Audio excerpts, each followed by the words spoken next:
கர்த்தர் இயேசு கிறிஸ்துவின் நாமத்தினாலே உங்கள் அனைவருக்கும் என் அன்பின் வாழ்த்துதலை நான் தெரிவித்துக் கொள்கிறேன். இன்றைக்கும் நம்ம பார்க்க போகிற வேத வசனம் மத்தேயு 1:21. அவள் ஒரு குமாரனை பெறுவாள், அவருக்கு இயேசு என்று பெயரிடுவாயாக, ஏனெனில் அவர் தமது ஜனங்களின் பாவங்களை நீக்கி அவர்களை இரட்சிப்பார் என்று சொல்லி இன்றைக்கு நம்ம பார்க்க போகிறது இயேசுவின் நாமத்தை குறித்து. இயேசுவுக்கு இடப்பட்ட பேர் தான் இயேசு. அந்த பேருக்கு அர்த்தம் என்ன? அவர் தமது ஜனங்களின் பாவங்களை நீக்கி அவர்களை இரட்சிப்பார் என்று சொல்லப்பட்டிருக்கிறது. அந்த இயேசு என்கிற நாமத்தினாலே நமக்கு கிடைக்கிற ஆசீர்வாதங்கள் என்ன என்று சொல்லி ஒரு 5 ஆசீர்வாதங்களை மட்டும் நம்ம பார்த்து முடிக்கலாம். முதலாவது நம்ம பார்க்கிறோம், அப்போஸ்தலர் 4:12 சொல்கிறது, அவராலே அன்றி வேறு ஒருவராலும் இரட்சிப்பு இல்லை. நான் ரட்சிக்கப்படுவதற்கு இயேசு கிறிஸ்துவின் நாமமே அல்லாமல் வேறொரு நாமம் கட்டளையிடப்படவில்லை. நாம் ரட்சிப்பு அடைவதற்கு இயேசு கிறிஸ்துவின் நாமமே அல்லாமல் வேறே நாமம் கிடையாது. யோவான் 1:29 பார்க்கிறோம், இதோ உலகத்தின் பாவத்தை சுமந்து தீர்க்கிற தேவ ஆட்டுக்குட்டி. உலகத்தில் ஒருவேளை முன்னால் பிறந்தவர்கள், இப்பொழுது இருக்கிறவர்கள், இனிமேல் இருக்க போகிறவர்கள் எல்லாருடைய பாவத்தையும் சுமந்து தீர்த்தவர் ஒரே ஒருவர் தான், அவர்தான் இயேசு கிறிஸ்து. அவருடைய நாமத்தினால் மட்டுமே நமக்கு பாவத்திலிருந்து மன்னிப்பு உண்டு. இன்றைக்கு அநேகர் பாவத்திலிருந்து எப்படி விடுதலை பெற என்று தெரியாமல் இருக்கிறார்கள். ஏன்னா ஒரு மனுஷனுடைய வாழ்க்கையில் பாவம் மாளிகை செய்ய அவனுடைய வாழ்க்கையில் அவன் சமாதானத்தோடு வாழ முடியாது. எவ்வளோதான் அவனுக்கு சொத்து, பணம், செல்வம், அந்தஸ்து, பதவி, பட்டம் இருந்தாலும் அவனுடைய வாழ்க்கையில் நிம்மதி என்பது இருக்க முடியாது. ஏனென்று சொன்னால் அந்த பாவ உணர்வு அவனை எப்பொழுதும் அடித்து கொண்டே இருக்கு. அதனால தான் இன்றைக்கி நிறைய பேரை பார்க்குறோம், கொண்டு போய் எங்கேயாவது உண்டியலில் அநேக பொண்ணு வெள்ளி காணிக்கைன்னு செலுத்துகிறார்கள், இல்லாட்டினா அன்னதானம் பண்ணுறாங்க, ஏதாவது நல்ல காரியம் செய்து விடுகிறார்கள், இல்லாட்டினா எங்கேயாவது போய் தண்ணீரில் மூழ்கி எடுத்துட்டா பாவம் மன்னிக்கப்பட்டு விடும் என்று நினைக்கிறார்கள். இல்லை தங்களை வருத்தி முனிவர்களாக இருக்கிறார்கள், மலைகளிலும் கோயிலிலும் போய் விரதம் இருக்கிறாங்க, என்னெல்லாமோ செய்கிறாங்க. ஆனால் என்ன செய்தாலும் ஒரு மனுஷனுடைய பாவம் மன்னிக்கப்பட வேண்டும் என்று சொன்னால் அது இயேசு கிறிஸ்துவின் நாமத்தினாலே மட்டுமின்றி அவன் ரட்சிப்பை பெற்றுக்கொள்ள முடியாது என்று வேதம் திட்டமாய் சொல்கிறது. ஏனென்று சொன்னால் இயேசு கிறிஸ்து தான் நம்முடைய பாவத்தை எல்லாவற்றையும் அவர் சிலுவையில் சுமந்தார். தேவாதி தேவன் இந்த மனுஷ கோலமாக இந்த உலகத்தில் வந்து உலக மனுஷர் அத்தனுடைய பேருடைய அவர் பாவமே செய்யாத பரிசுத்த தேவன் உலக மனுஷருடைய எல்லாருடைய பாவத்தையும் தன் சரீரத்தில் சுமந்து அந்த சிலுவையில் அவர் சிந்தின இரத்தத்தினாலே நமக்கு பாவ மன்னிப்பாகிய ஒரு விடுதலையை அவர் பெற்றுக் கொடுத்திருக்கிறார். ஒருவேளை இன்றைக்கு பாவத்து நிமித்தம் ஒருவேளை ஏதோ ஒரு குடி பழக்கமாக இருக்கலாம், போதை பழக்கமாக இருக்கலாம், ஒருவேளை தவறான உறவுகளினால் உண்டான பாவமாக இருக்கலாம், ஏதோ ஒரு பாவத்தினால சந்தோஷமாய் இல்லை வாழ முடியாதபடி தவித்து கொண்டு இருக்கிறீர்களோ, தற்செயலாக இந்த செய்தியை நீங்கள் கேட்குறீர்களோ, இன்றைக்கு உங்களுக்கு ஒரு விடுதலையை கொடுக்கும்படியாகிதான் கர்த்தர் உங்களோடு பேசி கொண்டிருக்கிறார். அதற்காக நீங்கள் உங்களை வருத்த வேண்டிய தேவையே இல்லை. நீங்கள் இருக்கிற இடத்துல ஒரே ஒரு காரியம், ஐயோ நான் செய்த பாவம், நான் செய்து கொண்டிருக்கிற பாவம் என்னை இரவும் பகலும் என்னை வாட்டிக்கொண்டே இருக்கிறது, என்னால் நிம்மதியாக தூங்கவே முடியலையே, சரியாக சாப்பிட முடியலையே, என்ன செய்தாலும் அந்த நான் செய்த பாவமே என் கண்முன் வந்து கொண்டிருக்கிறேன்னு சொல்லி புலம்பிக் கொண்டிருக்கிறீர்களோ, நீங்கள் செய்ய வேண்டிய ஒரே ஒரு காரியம், இயேசுவே என் பாவத்தை எல்லாம் நீங்கள் சிலுவையில் எனக்காக சுமந்துட்டீங்கப்பா, எனக்காக உங்கள் ரத்தம்லாம் சிந்தப்பட்டதல்லவா, அந்த இரத்தத்தினால எனக்கு பாவத்திலிருந்து விடுதலை என்று நான் இன்றைக்கு கேள்விப்படுகிறேனே, அந்த இயேசு கிறிஸ்துவின் ரத்தம் என் பாவத்தை மன்னிக்கட்டும் என்று சொல்லி நீங்கள் உள்ளத்தில் உண்மையாய் உணர்ந்து பாவத்தின் அகோரத்தினால் வேதனைப்பட்டு கொண்டிருக்கிற அன்பு சகோதரனே சகோதரிகளே, இன்றைக்கு நீங்கள் யாராக இருந்தாலும் அவர் கிறிஸ்தவங்கன்னு பார்க்குறதில்ல, அவர் ஜாதி இன மத எல்லாத்துக்கும் அப்பாற்பட்டவர். நம்ம தான் தவறாக அவரை கிறிஸ்தவர்களின் தெய்வம் என்று நினைத்து கொண்டிருக்கிறோம். கிறிஸ்தவம் என்பது ஒரு மதம் கிடையாது. கிறிஸ்தவம் என்பது மோட்சத்துக்கு போகிற ஒரு வழி, இதுதான் வழி என்கிற காண்பிக்கிற ஒரு வழி தான் கிறிஸ்தவமே தவிர கிறிஸ்தவம் மதம் அல்ல. தவறாய் நினைத்து தான் இன்றைக்கி எல்லாரும் மதம் மாற்றி கொண்டிருக்கிறார்கள் என்று சொல்லி கொண்டிருக்கிறார்கள். கிறிஸ்தவம் ஒரு மார்க்கத்தை காண்பிக்கிறது, ஒரு வழியை காண்பிக்கிறது, மனுஷன் விடுதலை அடைவதற்குள்ளே ஒரு வழியை காண்பிக்கிறது தான் கிறிஸ்தவம். எவரையும் புறம்பே தள்ளாத தேவன். எத்தனை பாவம் செய்திருந்தாலும், எத்தனை கொடிய கொலைகள் செய்திருந்தாலும், யார் உணர்த்தப்பட்டு இயேசு கிறிஸ்துவின் இரத்தம்தான் என்னை விடுதலை ஆக்க முடியும். ஒருவேளை செய்த குற்றத்திற்கு பதிலாக தண்டனை உண்டு, நிச்சயம் சட்டத்தின் முன்பாக நிறுத்தப்பட வேண்டும், அது எல்லாரும் அனுபவிக்க வேண்டிய ஒன்று. ஆனால் என்றென்றைக்குமாய் நிலைத்திருக்கிற ஒரு வாழ்வுக்குள்ள நம்ம கடந்து செல்ல வேண்டும் என்று சொன்னார். இயேசு கிறிஸ்துவின் அந்த இரத்தத்தின் வல்லமை தான் நம்ம பாவத்திலேருந்து மீட்கெடுக்க முடியும். நீங்கள் அதை சொன்ன அறிக்கையிட்ட நேரத்திலேயே ஒரு பெரிய சமாதானம், இதுவரைக்கும் நீங்கள் அனுபவித்திராத ஒரு சந்தோஷம் உங்களை நிரப்புவதை நீங்கள் காண்பீங்க. எந்த பழக்கமாக இருந்தாலும் இன்றைக்கி கேளுங்க, இந்த குடி பழக்கத்திலேருந்து என்னால் விடுதலை பெற முடியலையே, இந்த போதையிலிருந்து என்னால் விடுதலை பெற முடியலையே, இந்த தவறான உறவிலிருந்து என்னால் விடுதலை பெற முடியலையே. ஒரே ஒருவர் உண்டு, இயேசு கிறிஸ்து. அந்த நாமத்தை சொல்லி கூப்பிடுங்க. அந்த இரத்தத்தின் வல்லமை உங்களை விடுவிக்க அது உண்மை உள்ளதாக இருக்கிறது. ஏனென்று சொன்னால் அவர்தான் உலகத்தின் பாவத்தை சுமந்து தீர்த்த தேவ ஆட்டுக்குட்டி என்று வேதம் சொல்கிறது. ரெண்டாவது, அந்த நாமத்தினால என்ன கிடைக்கும் தெரியுமா? அப்போஸ்தலர் 3:6-16 நீங்கள் பார்த்தீங்கன்னா, இன்னும் ஏசாயா 53:5 பார்த்தீங்கன்னா, அவருடைய தழும்புகளால் நான் சுகமானோம். சிலுவையில் அவர் பட்ட அந்த காயத்தின் தழும்புகள் நாம் சுகத்தை பெற்றுக்கொள்கிறோம். ஒரு முறை பேதுருவும் யோவானும் எருசலேம் தேவாலயத்துக்குள்ளே போகிறாங்க. வழியில் பிறவியாய் சப்பானியாய் இருந்த ஒருத்தன் உட்கார்ந்து பிச்சை கேட்டுக்கொண்டு இருக்கிறான். பேதுரும் யோவானையும் பார்த்து அவன் நினைக்கிறான், இவங்க ஏதாவது பிச்சை போடுவாங்களான்னு. அப்போ பேதுரு சொல்கிறார், பொண்ணும் எங்கிட்ட இல்லை, வெள்ளியும் எங்கிட்ட இல்லை, ஆனால் எங்கிட்ட ஒன்று இருக்குது, இயேசுவின் நாமம் இருக்கிறது. இயேசுவின் நாமத்தினாலே நீ எழுந்து நட என்று சொல்லி அவன் கையை பிடித்து தூக்கி விடுகிறார். அது வரைக்கும் அவன் பிறவியால் நடக்கவே முடியாத சப்பானி. எப்போவுமே அந்த தேவாலயத்துக்கு வர எல்லாரும் அவனை பார்த்துருக்குறாங்க. ஆனால் அந்த இயேசுவின் நாமத்தை சொன்னவுடன் அவன் எழுந்து குதித்து நடந்து கொண்டு தேவாலயத்திற்குள்ளே போனான் என்று வேதம் சொல்கிறது. இயேசு கிறிஸ்துவின் நாமம் அதை சுகம் கொடுக்கிற ஒரு நாமம். இயேசுவின் நாமத்தினாலே நம்ம சுகத்தை நம்ம பெற்றுக்கொள்கிறோம். அது எப்படிப்பட்டவனாக இருக்கலாம், அவரை நம்பி அந்த நாமத்தை நம்ம சொல்லும்போது கர்த்தர் நமக்கு சுகத்தை கொடுக்கிற தேவனாக இருக்கிறார். அதான் இயேசு பேதுருவும் யோவானும் சொல்லுகிறாங்க, இயேசு கிறிஸ்துவின் நாமமே அல்லாமல் அந்த நாமந்தான் இந்த சர்வாங்க சுகத்தை அவனுக்கு கொடுத்தது என்று சொல்கிறார்கள்.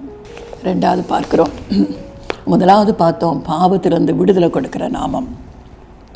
ரெண்டாவது சர்வாங்க சுகத்தை கொடுக்கிற நாமம். மூன்றாவது ஒரு காரியத்தை நம்ம பார்க்குறோம். யோவான் 14 13, 14, 15 வசனத்தை நீங்கள் பார்த்தீங்கன்னா, என் நாமத்தினாலே, இயேசு என்கிற என் நாமத்தினாலே நீங்கள் எதை கேட்டாலும் அதை நான் தருவேன். என் நாமத்தினாலே நீங்கள் எதை கேட்டாலும் நான் தருவேன். ஏன் தருவேன்னா, குமாரனில் பிதா மகிமைப்படும்படியாக என் நாமத்தினால நீங்கள் கேட்குற ஒவ்வொரு காரியத்தையும் நீங்கள் பெற்றுக்கொள்வீர்கள் என்று வேதம் சொல்கிறது. அது இயேசு கிறிஸ்துவின் நாமத்தினால நம்ம எதை கேட்டாலும் அவர் நமக்கு தருவார். அதனால தான் நம்ம ஜெபம் செய்யும்போது முடிக்கும்போது இயேசுவின் நாமத்தில் கேட்கிறோம் பிதாவை என்று சொல்லி முடிக்கிறோம். எப்பொழுதுமே நம்ம பிதாவை நோக்கி ஜெபிக்கும்போது ஆண்டவராக இயேசு கிறிஸ்துவின் நாமத்தினாலே நம்ம ஜெபிக்க கற்றுக்கொள்ள வேண்டும்.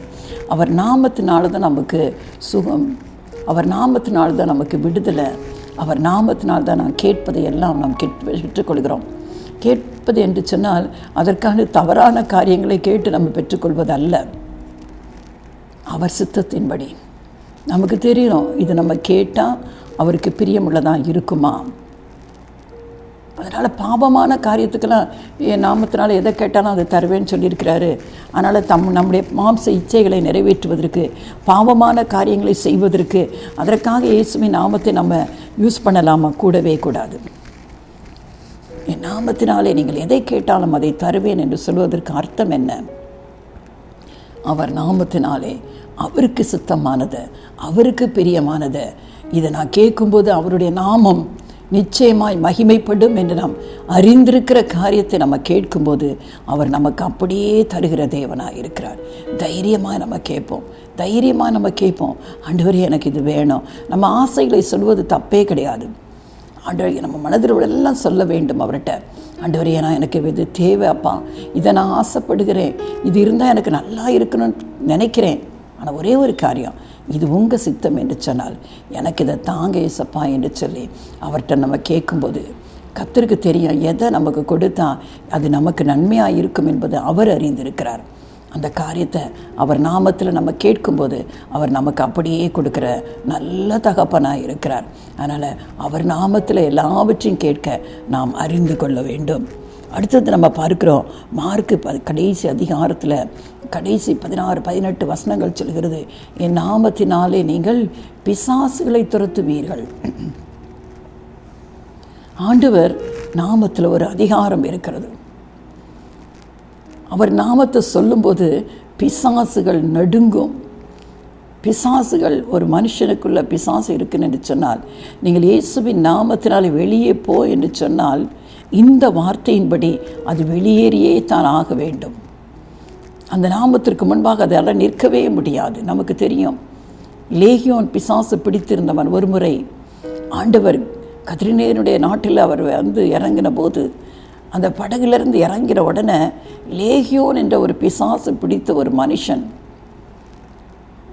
கிட்டத்தட்ட லேகியோன் பிசாசு என்று சொன்னால் 6000 பிசாசுகள் ஒரு மனுஷனுக்குள்ளே இருந்தது. வேதம் சொல்லுகிறது அவனுடைய குடியிருப்பு எங்கே இருந்துச்சு தான், கல்லறைகளில் இருந்தது என்று சொல்லப்பட்டிருக்கிறது.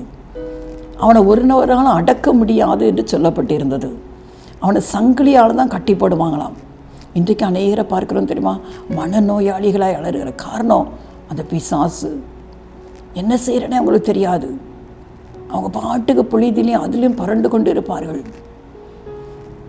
அநேகருக்குள்ள இன்றைக்கு செய்வினை கட்டுகள் என்று சொல்லு, மற்றவர்களால் செய்வினை கட்டுக்குள்ள அகப்பட்டு இருக்கிற எத்தனை மனுஷர்கள், வில்லிசுனியத்தினால பாதிக்கப்பட்டிருக்கிறவர்கள் எல்லாமே அவர்கள் அந்த பிசாசின் கட்டில் தானே இருக்கிறார்கள். ஆனால் அது லேகியோன் பிசாசு பிடித்தவன் ஆண்டவரை கண்ட உடனே கூக்கரலிடுகிறான், இயேசுவே எங்களுக்கும் உமக்கும் என்ன, எங்களை வேதனைப்படுத்தாதபடிக்கு என்னை விட்டு போயிருங்க, ஏன் காலம் வர்றதுக்கு முந்தே என்னை வேதனைப்படுத்த வந்துட்டீங்க. பிசாசுக்கு தெரியும் கர்த்தர் அவனுக்கு ஒரு காலத்தை குறித்திருக்கிறார். ஒரு காலத்திற்கு பிறகு அவன் பாதாளத்தில் கட்டப்பட வேண்டியவன். அதற்கு பிறகு அவனால் வெளியே வரவே முடியாதல்லவா. அதான் சொல்கிறான், காலம் வருவதற்கு முன்பாகவே என்னை எங்களை வேதனைப்படுத்த ஏன் வந்துட்டீங்க, தயவுசெய்து போயிருங்க, எங்களை விரட்டுனா நாங்கள் எங்கே போவோம், தயவுசெய்து அந்த பண்ணி கூட்டம் அலையுது, அதுக்குள்ளே போகிறதுக்கு எனக்கு என்ன செய்யுங்க, உத்தரவு கொடுங்க என்று அந்த பிசாசு பிடித்தவன் கேட்குறான். ஆண்டவர் ஏன்னா அவனுக்கு ஒரு காலத்தை கர்த்தர் குறித்திருக்கிறார். அதனால் சரி என்று சொல்லி அந்த பன்றிகளின் கூட்டத்திற்கு போக அனுமதி கொடுத்தார். உடனே அவனுக்குள்ளே இருந்த அத்தனை பிசாசு, கிட்டத்தட்ட 6000 பிசாசு அந்த பன்றி கூட்டத்துக்குள்ளே புகுந்து அந்த பன்றியிலெல்லாம் மேலே மேட்டிலிருந்து கடலில் குதித்து சாகும்படியாய் செய்தது.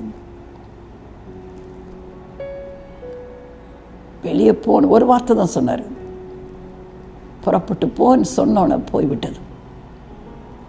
வேதத்தில் எத்தனை சம்பவங்கள் அப்படி வாசிக்கணும்ல. செவிடும் குருடும் செவிடும் ஊமையும் ஆவி உள்ளவன் அந்த ஆவியை கடந்து கொள்கிறான். உடனடியாக அவன் வாயின் கட்டுகள் திறக்கப்படுகிறது. இதுக்கு எத்தனை பேருடைய வாயை கட்டி வைத்திருக்கிறான் பிசாசானவன், எத்தனுடைய செவிகளை அவன் கட்டி வைத்திருக்கிறான் பிசாசானவன். ஆனால் கர்த்தர் நமக்கு ஒரு அதிகாரம் கொடுத்திருக்கிறார் அல்லவா. அந்த இயேசுவின் நாமத்தை நாம் சொல்லும்போது அந்த பிசாசுகள் அங்கே நிற்க முடியாதல்லவா. உடனடியாக அவைகளை விட்டு புறப்பட்டு போகிறது. அதுக்கு பிறகு அந்த லேகியோன் பிசாசை பிடித்தவன் எப்படி ஆயிட்டானா, புத்தி தெளிந்து காணப்பட்டான். அது வரைக்கும் அவன் வஸ்திரம் இல்லாதவனாய் கல்லறையில் போய் குடியிருப்பான். கல்லை வச்சு தன்னையே காயப்படுத்தி கொண்டு இருப்பான். அவனை வீட்டில் உட்கார வைக்கவே முடியாது. சங்கிலி போட்டு கட்டியிருந்தாலும் சங்கிலியும் உடைத்திருந்து விட்டு ஓடிவிடுவான். அப்படி பயங்கரமாக இருந்தவனை பார்த்தாலே கொடூரமாக இருந்தது. ஆனால் அவனுக்குள்ளிருந்த அத்தனை பிசாசுகளும் விரட்டப்பட்ட போது இயேசு ஒரே ஒரு வார்த்தை சொன்னார். அந்த வார்த்தையில் அது வெளியேறி போன போது அவன் புத்தி தெளிந்தவனாய், வஸ்திரம் தரித்தவனாய், இயேசுவின் பாதத்தறிய உட்காந்துருந்தான். அதை வந்திருக்க அத்தனை ஜனங்களும் பார்த்தார்கள். ஏன்னா அதுக்கு முன்னே அவனை எப்படி இருந்தான் நிலைமையை பார்த்தவர்கள், அவனுக்குள்ளே இருந்த அந்த பிசாசு துரத்து விடப்பட்ட பிறகு அவனுடைய நிலையை பார்த்தார்கள். ஒருவேளை இதை கேட்டுக்கொண்டிருக்கிற அருமையான தேவ பிள்ளைகளே, ஒருவேளை உங்கள் குடும்பத்தில் இன்றைக்கி யாரோ பில்லிஸ்னியை வைத்து விட்டாங்க, யாரோ என் குடும்பத்துக்கு விரோதமாய் செய்வினை செய்து விட்டாங்க, இல்லை எங்கேயோ நான் பயந்துட்டேன், இப்படிலாம் ஒவ்வொருத்தர் சொல்கிற காரியத்தை கேள்விப்பட்டு கொண்டு இருக்கிறீர்களோ, பிசாசு உங்கள் குடும்பங்களை அலக்கழித்து கொண்டு இருக்கிறதோ, என்ன செய்வதென்று தெரியாமல் அலைமோதி கொண்டு இருக்கிறீர்களோ, ஒவ்வொருவரும் சொல்கிற அங்கே போய் பாருங்க, இங்கே போய் பாரு, பரிகாரம் செய்ய, அந்த பூஜை செய்ய, இந்த பூஜை செய்ய, மந்திரவாதிட்ட போ, எல்லாம் சரியாக போயிடும் என்று சொல்லியும் எத்தனையோ பணங்களை செலவழித்தும் விடுதலை இல்லாமல் இதை கேட்டுக்கொண்டு இருக்கிறீர்களோ, இன்றைக்கு இதை கேட்டுக்கொண்டிருக்கிற நேரத்திலேயே இயேசு கிறிஸ்துவின் நாமம் உங்களை அந்த பிரச்சனையிலிருந்து இன்றைக்கு விடுதலை ஆக்குவதற்காக தான் வந்திருக்கிறது. இயேசுவின் நாமத்தை விசுவாசிங்க, நம்புங்க. இயேசு கிறிஸ்துவுக்கு முன்பாக எந்த பிசாசு நிற்க முடியாது. வாயை திறந்து சொல்லுங்க, இயேசுவின் நாமத்தினாலே விடுதலை அடைவார்களாக. இதை கேட்டுக்கொண்டிருக்கிற பிசாசினாலே அலக்கடிக்கப்படுகிற ஒவ்வொருவரும் இயேசு கிறிஸ்துவின் நாமத்தினாலே விடுதலை அடைவார்களாக. இதுவரைக்கும் அவரை அலக்கடித்து கொண்டிருந்த, அவருடைய குடும்பங்களை மாட்டிக்கொண்டிருந்த, பிஸ்னஸை ஒன்றுமில்லாமல் போக பண்ணின எல்லா கிரியைகளும் இயேசுவின் நாமத்தினாலே அழிக்கப்பட்டு போவதாக. என் நாமத்தினாலே பிசாசுகளை துரத்துவார்கள் என்று வேதம் சொல்கிறது. முதலாவது நம்ம பார்த்தோம், பாவ மன்னிப்பாகிய ஒரு பெரிய விடுதலை கர்த்தர் நமக்கு கொடுக்கிறார். ரெண்டாவது நம்ம பார்த்தோம், ஒரு சுகம், இயேசு கிறிஸ்துவின் நாமத்தினாலே ஒரு சுகம் நமக்கு கிடைக்கிறது. மூன்றாவது நம்ம பார்த்தோம், அவருடைய நாமத்தினாலே எதை கேட்டாலும் அவர் நமக்கு தருகிற தேவனாக இருக்கிறார் என்று பார்த்தோம். நான்காவது நம்ம பார்த்தோம், அவர் நாமத்தினாலே பிசாசுகளை துரத்தப்பட வேண்டும். என் நாமத்தினாலே நீங்கள் பிசாசுகளை துரத்துவீர்கள் என்று வேதம் சொல்கிறது. கடைசியாக ஒரு காரியத்தை பார்க்கிறோம், எல்லா நாமத்திற்கும் மேலான நாமம். பிலிப்பியர் 2ஆம் அதிகாரம் 9-11 பார்க்கும்போது வேதம் சொல்கிறது, இயேசு கிறிஸ்துவின் நாமம் முழங்கால் யாவும் அவருக்கு முன்பாக முடங்கும் என்று சொல்லப்பட்டிருக்கிறது. நாவுகள் யாவும் இயேசுவை கர்த்தர் என்று அறிக்கை பண்ணும் என்று சொல்லப்பட்டிருக்கிறது. எத்தனை நாமங்கள் இந்த உலகத்தில் இருந்தாலும் எல்லா நாமத்திற்கும் மேலான ஒரே நாமம், அது இயேசு கிறிஸ்துவின் நாமம்தான். நாட்கள் வரப்போகிறது, சீக்கிரமாய் வரப்போகிறது. அத்தனை முழங்காலும் இயேசுவுக்கு முன்பாக முழங்கால் படி இட்டே ஆக வேண்டும். இயேசுதான் தெய்வம் என்று சொல்லப்பட போகிற நாட்கள் வரப்போகிறது. இயேசுவை தான் கிறிஸ்து என்று சொல்லப்படுகிற நாட்கள் வரும் என்று சொல்லி வேதம் சொல்கிறது. எப்படி அவருக்கு அந்த நாமம் வந்துச்சு தெரியுமா? அந்த பிலிப்பியர் 2ஆம் அதிகாரம் 6ஆம் வசனத்தை வாசித்து பார்த்தீங்கன்னா, அவர் பிதாவுக்கு சமமாய் இருப்பதை கொள்ளையாடின பொருளாய் எண்ணாமல் தம்மை தாமே வெறுத்து அடிமையின் ரூபம் எடுத்து மனுஷ சாயலானார். சிலுவையின் மரண பரியந்தம் கீழ்ப்படிந்தவராகி தம்மை தாமே தாழ்த்தினார். அதனால தான் பிதாவாகிய தேவன் அவருக்கு எல்லாவற்றுக்கும் மேலான ஒரு நாமத்தை தந்துருளி, இயேசுவின் நாமத்தில் வானோர் பூதலத்தோர் பூமியின் கீழானோர் எல்லாருடைய முழங்காலும் அந்த நாமத்திற்கு முன்பாக முடங்கும் என்று சொல்லி, இயேசுவை கர்த்தர் என்று நாவுகள் யாவும் அறிக்கை பண்ணும் என்று சொல்லி இந்த நாமத்தை அவருக்கு அவர் கொடுத்தார். அவர் யார்? இயேசு யார்? அவர் தேவன். இயேசு தேவன். ஆனால் அந்த தேவனாக இருந்த அவர் அந்த மகிமையை, அந்த மேன்மையை எனக்காகவும் உங்களுக்காகவும் அதெல்லாம் வேண்டாம் என்று வெறுத்து நம்மை போல ஒரு மனுஷனாய் இந்த உலகத்தில் மரியாளின் வயிற்றில் பரிசுத்த ஆவியினால் அவர் கர்ப்பம் தரிக்கப்பட்டு இந்த உலகத்தில் மனுஷனாய் வந்து பறந்து 33.5 ஆண்டுகள் எந்த ஒரு பாவமும் செய்யாமல் ஒரு பரிசுத்த ஜீவியம் செய்து ஒரு பரிசுத்தராய் தன் ஜீவனை சிலுவையில் அவர் ஒப்பு கொடுத்தார். சிலுவையில் அவரை அடித்தார்கள், அறைந்தார்கள். கொலைக்காரனை போல, குற்றம் புரிந்தவனைப் போல குற்றவாளிகள் நடுவில் அவரை சிலுவையில் அறைந்தார்கள். அவர்கள் நினைத்தார்கள் இதோடு இவருடைய சாப்டர் க்ளோஸ் ஆகிவிட்டது சொல்லி. அவர்களுக்கு தெரியாது அவர் தேவாதி தேவன் என்பது. அந்த சிலுவையில் இயேசு கிறிஸ்து தம்முடைய இரத்தத்தை சிந்தினார். பரிசுத்த தெய்வம் பரிசுத்த இரத்தத்தை சிலுவையில் சிந்தினார். அதனால தான் அந்த பரிசுத்த இரத்தம், இயேசு கிறிஸ்துவின் இரத்தம் நம்ம எல்லா பாவத்திலிருந்தும் நம்மை விடுதலை ஆக்குகிறது. அந்த இயேசு கிறிஸ்துவின் இரத்தத்தினால கழுவப்பட்டவர்கள் மட்டும்தான் மரித்த பின்பு ஒரு வாழ்க்கை உண்டு அல்லவா? அநேகர் நினைக்கிறாங்க புசிப்போம் குடிப்போம் நாளைக்கு சாவோம் என்று சொல்லி. இல்லை இல்லை, எல்லா மனுஷருக்கும் ஒரு நியாய தீர்ப்பு நியமிக்கப்பட்டு இருக்கிறது. இந்த நியாய தீர்ப்பு இருக்குன்னு அறியாதபடினா தான் தன் மனுஷன் இன்றைக்கு தன் இஷ்டப்படி தன் வாழ்க்கையை நடத்தி கொண்டு இருக்கிறான். கண்டதே காட்சி கொண்டதே கோலம் என்று சொல்லி பாவத்தை தண்ணீரை போல பருகி கொண்டிருக்கிற ஒரு உலகத்தில் வாழ்ந்து கொண்டு இருக்கிறோம். ஆனால் இதற்கு பிறகு ஒரு வாழ்க்கை, அதுதான் நித்தியமாய் முடிவில்லாத ஒரு வாழ்க்கை. அதை நம்ம எங்கே செலவழிக்க போகிறோம்? என்றென்று மோட்சத்தில் இயேசுவோடு நம்ம செலவழிக்க போகிறோமா? இல்லை, பிசாசுக்காக அவனுடைய தூதர்களுக்காக ஆயத்தமாக்கப்பட்டிருக்கிற நரகத்தில் செலவழிக்கப்படுகிறோமோ? தீர்மானிக்க வேண்டியதான் இந்த உலக வாழ்க்கை. யாருடைய பாவங்கள் எல்லாம் இயேசு கிறிஸ்துவின் இரத்தத்தினால் கழுவப்பட்டதோ, அவருடைய இரத்தத்தினால எல்லா பாவத்திலிருந்தும் யாருக்கெல்லாம் விடுதலை கிடைத்திருக்கிறதோ அவர்கள் மட்டும்தான் பரலோக ராஜ்யத்திற்கு போக முடியும். வேறு எந்த விதத்திலும் பரலோகத்திற்கு போகவே முடியாது. வேறு எந்த விதத்திலும் மீட்பு கிடையாது. இந்த நாளில் அதை மறந்து போய் விடாதீர்கள். ஒருவேளை இன்னைக்கு இது அநேகருக்கு பரிகாசமாய் தெரியலாம், அநேகர் இதை குறித்து கேலி பேசலாம். ஆனால் வாழ்க்கை முடிந்த பிறகு அதை சிந்திப்பதற்கே நேரம் கிடையாதல்லவா? அப்புறம் போய் புலம்பி எந்த பிரயோஜனம் கிடையாதல்லவா? நரகத்தின் வேதனையில் யாரும் போய்விடக்கூடாது என்று சொல்லிதானே இந்த செய்தி உங்களிடம் வந்து கொண்டிருக்கிறது. ஒருவராது நரகத்திற்கு போய்விடக்கூடாது, திரும்பி வரவே முடியாது, அதற்கு முடிவே கிடையாது.